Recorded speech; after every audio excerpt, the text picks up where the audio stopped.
মানে অসময়ে যদি কোনো কর্মকাণ্ড করেন এমনটা যেটা সময়ে হয়তো আপনি করলে এটা হজম করার ছিল, তো অসময়ে কাজটা আপনার জন্য অনেক ধরনের ঝামেলার কারণ হয়ে যাবে। গেল কয়েকদিন যাবৎ, বিশেষ করে গতকালকে রাত্র থেকে বা গেল কয়েকদিন যাবত আমরা ধরতে পারি বিভিন্ন জায়গায় আওয়ামী লীগের নেতাকর্মীরা যেভাবে একত্রিত হচ্ছে, ছাত্রলীগ যুবলীগ যে ধরনের অ্যাকশনে যাচ্ছে, তো এই সকল কিছু মিলিয়ে একটা হ্যারেক তো তৈরি হচ্ছে সরকারের জন্য। আর দিন শেষে এতদিন বিষয়টা এরকম প্রকাশ্যে খোলামেলা ঘোষণায় না আসলেও আজকে আমাদের এই অন্তর্বর্তী সরকারের একজন খুবই গুরুত্বপূর্ণ ব্লুটুথ ড্যাশিং উপদেষ্টা আসিফ, প্রচণ্ড ঘাড়তারা কিন্তু বোঝাই যায়। তো আসিফ আজকে যেই ঘোষণা দিয়েছে, আওয়ামী লীগের নেতাকর্মী যে যেখানে আছেন আপাতত ভাগার চেষ্টা করেন, যদি সীমান্ত খোলা পান ভারতে চলে যান, পরিস্থিতি খুবই খারাপের দিকেই যাবে, আমরা এমনটাই আশা করছি। স্থানীয় সরকার উপদেষ্টা আসিফ বলছেন, গ্রেপ্তার অভিযান আরও কিভাবে জোরদার করা যায় সেই বিষয়ে আলোচনা করা হচ্ছে এবং এর রেজাল্টটা জনগণ খুব দ্রুতই দেখতে পাবে। আইন শৃঙ্খলা কমিটির বৈঠক শেষে আজকে একটা বৈঠক ছিল সচিবালয়ে, তো বলছে যে সার্বিক আইন শৃঙ্খলা পরিস্থিতি উন্নয়নের পাশাপাশি সামনে যে ইভেন্টগুলো আসছে সেগুলো কিভাবে সুষ্ঠুভাবে করা যায় সেটা আইন শৃঙ্খলা সংক্রান্ত কমিটিতে আলোচনা করা হয়েছে। গ্রেপ্তার অভিযান কাদের লক্ষ্য করে পরিচালনা করা হচ্ছে? আসিফের সোজা সাপটা বক্তব্য, বিগত ফ্যাসিস্ট সরকারের যারা বাইরে আছেন, ইভেন নানানভাবে উস্কানি দেওয়ার চেষ্টা করছেন, পাশাপাশি যে কোনো প্রোগ্রাম সমাবেশকে সাফল্যমণ্ডিত করার জন্য অর্থনৈতিকভাবে ফান্ডিং করছেন এবং মিছিল করার চেষ্টা করছেন, তাদেরকে গ্রেপ্তার করা হবে।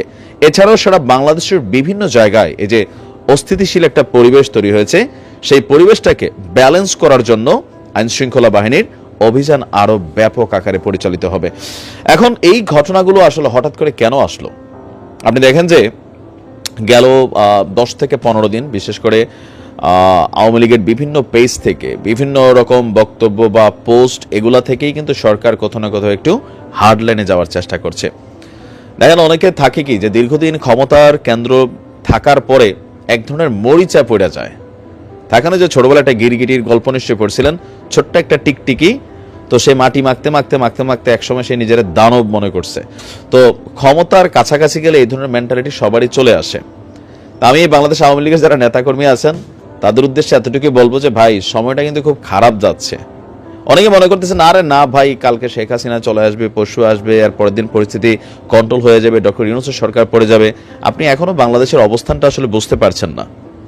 মিনিমাম ন্যূনতম আপনি ধরে রাখেন আগামী 8 বছর বাংলাদেশ আওয়ামী লীগ রাজনীতিতে ফিরতে পারবে না।